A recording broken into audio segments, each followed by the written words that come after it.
कृषक कार्मिक जनगण से था उसको प्यार अपार। अखिल देश ने उसे रहनुमा किया था स्वीकार।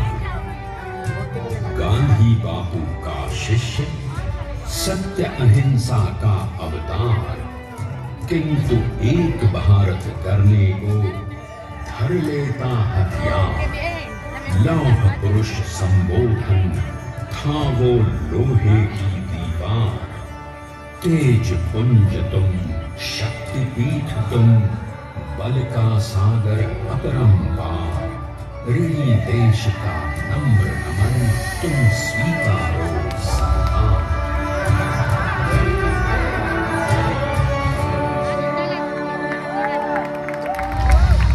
1857 में अंग्रेजों को ललकारने वाले पहले स्वतंत्रता संग्राम के एक सक्रिय सिपाही थे झवेर भाई पटेल। करमसद गांव के इस बहादुर देशभक्त किसान और उनकी पत्नी लाडबाई के 5 बेटों और 1 बेटी में से चौथे पुत्र थे वल्लभ भाई।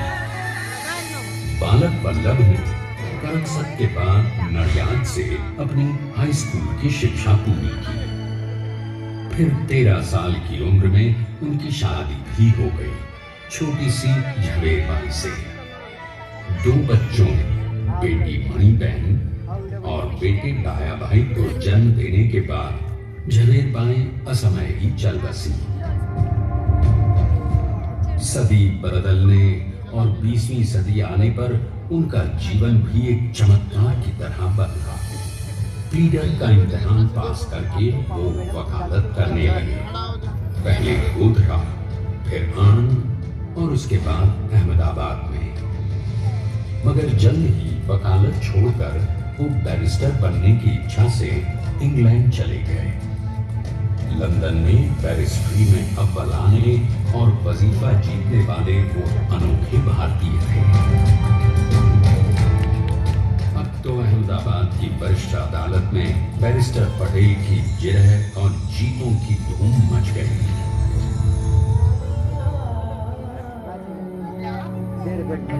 तभी एक युग पुरुष ने वल्लभ भाई के जीवन की धारा ही बदल दी। दक्षिण अफ्रीका में सत्याग्रह के अहिंसक अस्त्र से गोरे शासकों को सबक सिखाकर भारत वापस आए बैरिस्टर मोहनदास करमचंद गांधी से मिलकर वल्लभ भाई ने अपने कुछ वर्षों से सीखे विदेशी व्यवहार और संस्कार हमेशा के लिए त्याग दिए और अब वो अपने खेड़ा के किसानों को हक दिलाने के लिए बापू के साथ आंदोलन में कूद पड़े। अब उनके पैरों में जूते नहीं, गांव की धूल थी।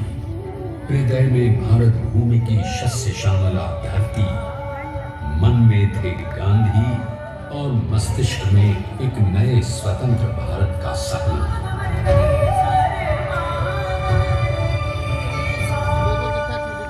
तभी बारडोली के मजबूर मजलूम किसानों की यातना का समाचार उनके पास पहुंचा। तुरंत वल्लभ भाई वहां पहुंचे और यूं शुरू हुआ भारत का सबसे बड़ा और सफल किसान आंदोलन बारडोली।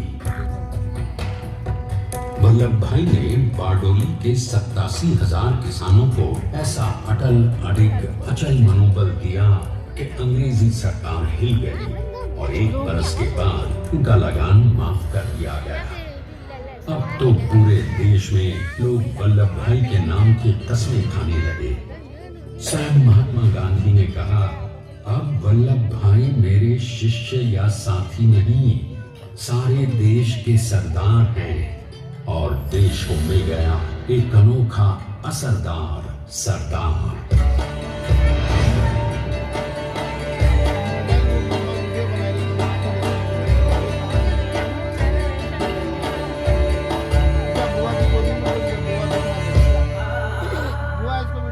सरदार पटेल के नाम और देशभक्ति से अंग्रेज डर कर कांपने लगे। 1930 के नमक सत्याग्रह और दांडी कूच में वो बापू से भी पहले गिरफ्तार किए गए। तो सन 1932 में फिर उन्हें बापू के साथ ही जेल में 2 सालों के लिए डाल दिया गया। मगर आजादी के दीवानों को, स्वतंत्रता के परवानों को कौन गिरफ्तार कर पाया है?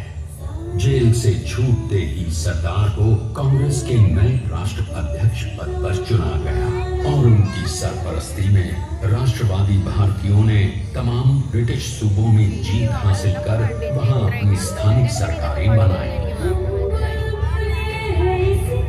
किंतु सरदार का सपना केवल सरकार बनाना नहीं था। उनका स्वप्न तो था एक ऐसे नए भारत का जहां हर रंग, हर रूप, हर जात, मजहब, तबके का हिंदुस्तानी एक साथ मिलकर एक ऐसा नया भारत बना सके जहां पूर्ण स्वराज के साथ सारे समाज को गरीबी, अशिक्षा, छुआछूत से भी आजादी मिल जाए।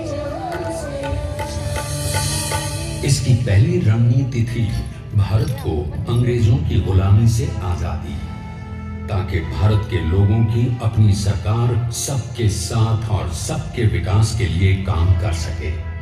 बापू की अगुवाई में अब देश ने अंग्रेजों को अंतिम चेतावनी दे दी, करेंगे या मरेंगे, टोटल इंडिया, अंग्रेजों, भारत छोड़ो। बस फिर क्या था, संघर्ष की रणभेरी बजी। 3 सालों के लिए सरदार पटेल को भी सत्याग्रही नेताओं के साथ जेल में ठूंस दिया गया। 2 सालों के बाद अंग्रेजों को बापू के सभी शिष्यों और साथियों को छोड़ना पड़ा।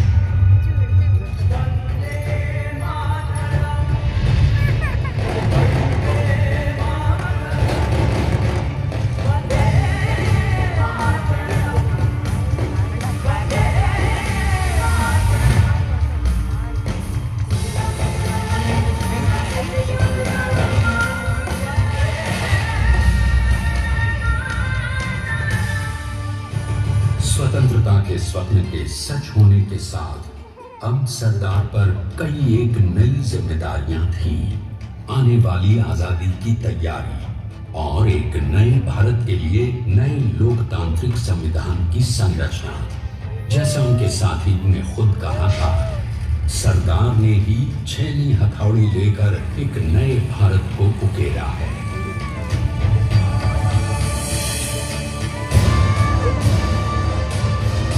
स्वाधीनता तो प्राप्त हुई, लेकिन खंडित भारत में भी उठते विभाजनवादी अंधकार को अभी दूर करना था।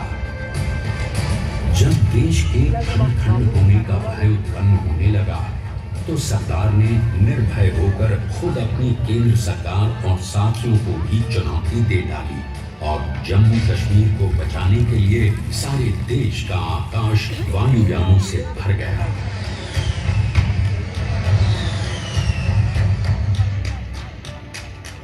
फिर हैदराबाद और जूनागढ़ के भारत में विलयीकरण को पाकिस्तान से चुनौती मिली। सरदार चाहते थे कि देश की 1 इंच धरती अब और विभाजित नहीं होनी चाहिए। नए भारत को एक करने के लिए समझा बुझाकर, मना कर 565 रियासतों को सरदार ने अपनी सूझबूझ, सदाशयिता, संबल से एक नए स्वतंत्र भारत का अभिन्न अंग बना दिया। हमारे इतिहास में अखंड भारत के पुरुषार्थ का ये एक महानतम अध्याय है। जैसा उन्होंने स्वयं कहा था, हमें नए धागों को पुराने ताने बाने में ऐसे पिरोना है कि एक दूसरे में गुंथ जाएं और बेहतरीन बनावट वाला एक नया भारत उभर कर सामने आ सके। अंततः अपने वज्र दृढ़ संकल्प से एक नया विराट विशाल एक भारत श्रेष्ठ भारत बनाकर दिखा ही दिया सरदार ने। संसार के सबसे बड़े प्रजातंत्र के शिल्पी को प्रणाम करने के लिए देश ने बनाया है ये समर्थ स्मारक। स्वाधीन भारत को समर्थ भारत में बदलने वाले सरदार पटेल को समर्पित प्रेरणा तीर्थ भी है। प्रधानमंत्री श्री नरेंद्र मोदी के नेतृत्व में बनी विश्व की इस विशालतम प्रतिमा के सामने आकर सारी दुनिया जैसे स्वयं भी